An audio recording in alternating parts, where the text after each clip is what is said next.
I'm Ben Shapiro. I joined Andrew about 2 weeks before he passed away. I had known Andrew for about 12 years. I met him when I was 16 years old, and he was just the anonymous other half of Drudge. He emailed me out of the blue, and he said, I'm the anonymous other half of Drudge, want to go for a taco. And so we ended up at a greasy taco joint in Westwood, as was his wont.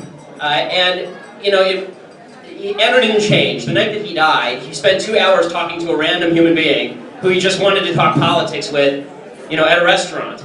When he died, 100 million people mourned, 95 million of them had had dinner with him at some point. And I always like to think of Andrew like he's Diogenes. He's the man who's walking around with the torch in broad daylight looking for an honest man. He was also Diogenes who liked the which is what made him so much fun. He really taught me 3 things. The first was, don't trust the media narrative. I had the privilege of knowing him for a long time, and from the very beginning, he was very clear. The media narrative was always false. You could count on it. No matter what the media said, it was going to be wrong, and it was our job not to accept that narrative. That was point number 1. Point number 2 was walk toward the fire.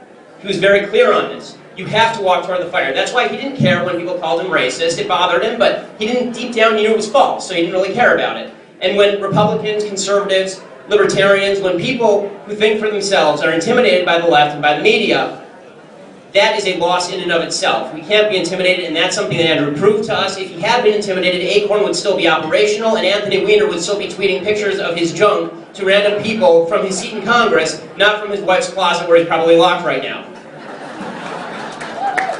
Third point, and this was truly Andrew, and I don't know anybody else who did this, and that was you have to have fun doing it. Everybody takes this stuff way too seriously. Andrew took it seriously. He took it dead seriously. But at the end of the day, he had fun being Andrew Breitbart. I don't know anyone else who went to an Occupy movement parade wearing rollerblades just to videotape it. I mean, a few days before he died, he was driving around, he saw a homeless man with an Obama sign, he goes over and videotapes himself with the homeless man and the Obama sign, because it was funny and because it was fun. And that's who Andrew was. Now, if Andrew was Diogenes, and obviously, when the torch falls, there has to be somebody to pick it up. I don't think that there's anybody to pick up Andrew's torch because he's a unique human being, and I don't think those are shoes that can be filled. What Andrew did give us, and he was very clear on this as well, was he gave us all lighters. He gave us all lighters, right? He said, if you have a cell phone, you're now a journalist.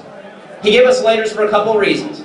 First reason was he wanted us to seek truth, like Diogenes, find the honest people in broad daylight, because they are out there even though they're hiding. And the other reason is he wanted us to be able to wave them in our cars when the came on the radio. And both of those things are incredibly important. Andrew was fun, Andrew was a fighter. So I just want to raise my glass to the man who carried the torch and passed on the lighters to the rest of the American people.